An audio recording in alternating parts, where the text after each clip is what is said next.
Hi friends, it's Nathan, a third-year pharmacy student studying at the University of Waterloo. Welcome to channel on Waka channel. School has begun again, and I think that one of the key elements to being successful in your academics is having a dedicated space that makes you feel productive, inspired, and motivated.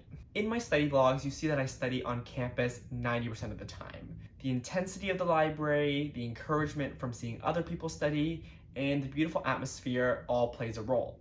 That's great and all, but what if we're not in the library or not on campus? And that's when you need to know how to create an optimal workplace for you to study at home. So if you want to learn how to turn your chaotic, messy, and lazy workspace into a productive, motivated, and inspiring one, then keep on watching. Location, location, location. This is probably the single most important element in a good study spot. Would you rather work in a dark, cramped corner or a well-lit open area? It's more than just the structure of the space I'm trying to emphasize though. Our external environment directly influences how we feel internally. When you work in an open environment, you feel lighter and more relaxed because you're not confined. The amount of schoolwork you're assigned daily is already suffocating enough. Why would you want to exacerbate that by being in a literal, physical, cramped space?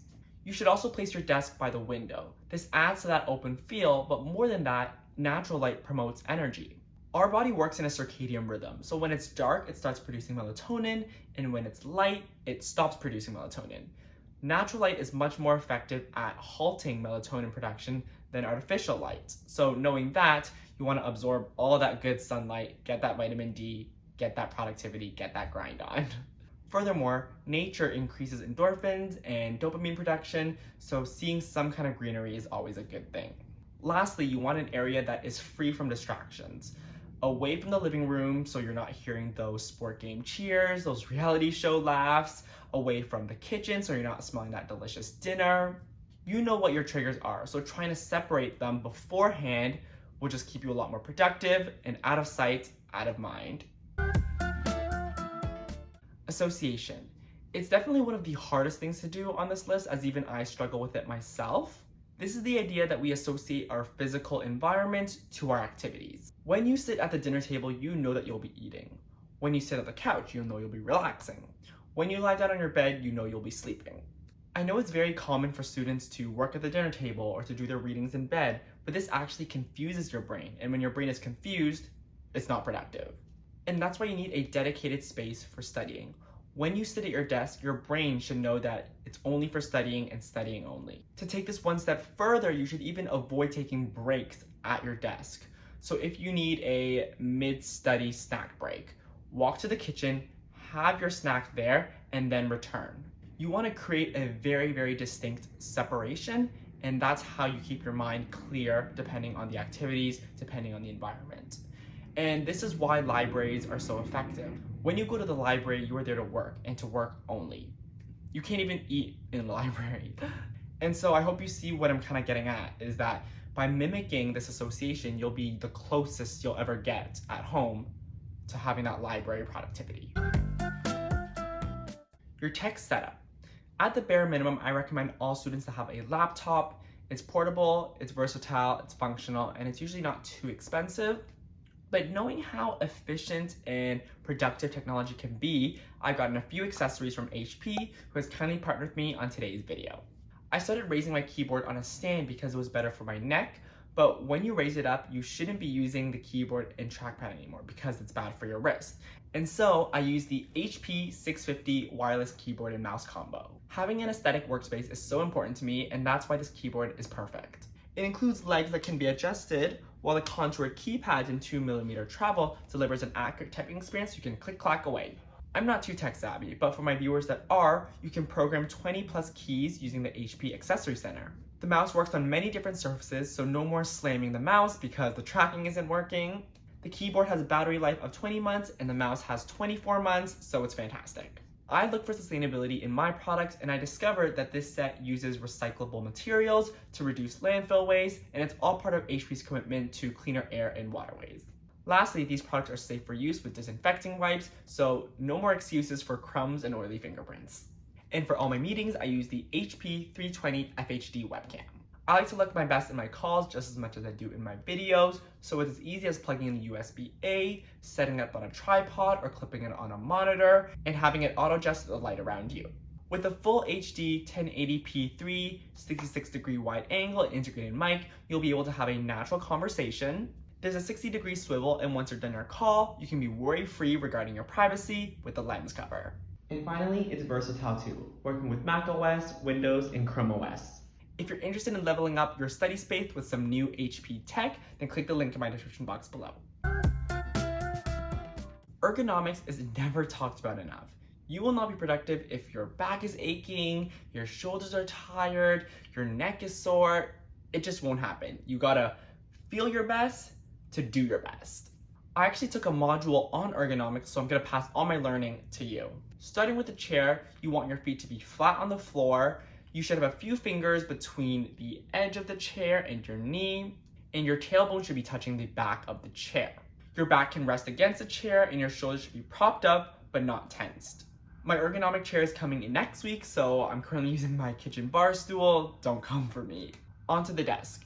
I recently got a standing desk. Yes, I did it. I joined the standing desk cult, but it has been one of the best decisions I've ever made. Mine is the FlexiSpot Pro Standing Desk E5, and I'll link it below for you guys. The whole idea is that the desk moves up and down so you can sit or stand when working. You can adjust the height with the up and down buttons, set up to 3 pre-saved heights, and even set a reminder for you to stand. The correct posture would be a 90-degree bend in the elbows and the monitor at eye level. Organization. This is my drug. When everything has a place, it avoids clutter, you know where to find things, and it just makes studying so much more streamlined. These magazine files are from IKEA. They come in black or white and they're cheap, and they're great for holding loose papers. I use it to carry my books or chargers or anything that is a little bigger just because it's so wide. I also have a drawer that's specifically for stationery and miscellaneous items. You want to keep your desk as clear as possible because, again, going back to the concept that your external environment affects how you feel internally. Another essential is cleaning wipes. Once you've done your study session, just wipe it down and let it dry. It's as simple as that. You don't want to be leaving your eraser shavings or coffee stains on your desk, so that ain't cute. Just use some wipes and make it clean. One thing that I just started to get on is cable management. I never would have thought that I would get on this train. I thought it was excessive, extra, but it actually makes such a big difference. And as soon as my Velcros and my zip ties come in, this dangly mess will be gone. Time management.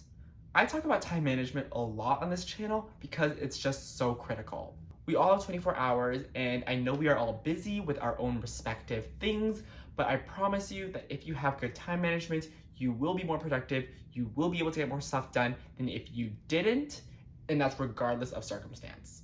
Keep a clock by your desk. I use my sunrise clock, which doubles as a lamp and a clock, and if I'm not on my laptop and I don't want to look at my phone because I'm scared of distractions, I can just look at a good old analog clock. Another thing that you should incorporate into your study space is a planner. You can either go physical, this one is from Still Classics, or you can go digital, Sensama, that's the one I use. Both of them are linked below. Have the planner on your desk or have the digital one open on your laptop. When you go to your desk and sit down, I want you to get into the habit of checking it first thing, making your to-do list first thing. This should become part of your study session. And as you go, you can check off the list and always keep it open again so that you have a schedule to follow. Another tip is to create a dedicated study schedule. I have a video on how I do mine linked above. You guys have loved this video and it's still going off, so thank you so much. But that can be printed out and just stuck above your desk and you have a visual reminder always. Hey guys, I just wanted to remind you that I'm on a platform called NathanWu, which allows me to better interact with all of you. I can host bids where you guys decide on what I want to do, super polls where you guys vote, or goals where we all rally together for one mission. And actually, I asked you guys if I should get the standing desk, and you guys said yes. I've been thinking of getting a standing desk, and I heard all the benefits about how it's great for productivity and health. The only thing is that it's so expensive. So, is it worth it? Should I get it? Yes or no? So there's a little bit of influence on you guys to me for my videos and content and overall life. It's a really fun time, so if you guys want to be a part of it, make sure to check it out in my if you guys want to be a part of it, make sure to check it out in my description box below and join. I saved the best for last, personalization. This is how you romanticize studying, and the more you feel like a main character, the more you're gonna get main character results and grades. Figure out which study aesthetic you're into. Do you like dark academia, clean girl aesthetic, minimalism? There are so many different aesthetics out there, so I recommend going on Tumblr and seeing what fits your vibe. You want aesthetics that make you feel comfortable, inspired, and motivated. Then, once you know which is right for you, then you can go shopping and select items to start creating that aesthetic as part of your workspace. So just to get you started, if you're going with dark academia, make sure to buy some candles to light, brew some tea, and maybe pick up some books that you can put around the area. If you're going for clean girl aesthetic, set up some plants, make a smoothie, and get some colored highlighters. And if you're going for minimalism, then you want to get some neutral colored furniture, get some stationery from Muji. When you create an environment that you love, that's unique and personal to you, it makes you feel good, and that translates into productivity. You'll want to be at your desk, you'll want to study, and you'll want to be successful, which is the ultimate goal here. And that is how you create a productive workspace for studying. If you enjoyed the video, please make sure to give it a like. Let me know in the comments if you have any other video requests. If you want more study advice, study vlogs, lifestyle vlogs, make sure to subscribe and hit the bell icon so you get notified every time I post a new video. And if you want to see more of my day-to-day life as a student, you can follow me on Instagram at nathan.wu. I also post a bunch of funny and relatable reels that you guys absolutely love. I'm also on TikTok at It's NathanWu. But that's it for me, and I'll see you friends in the next video. Bye.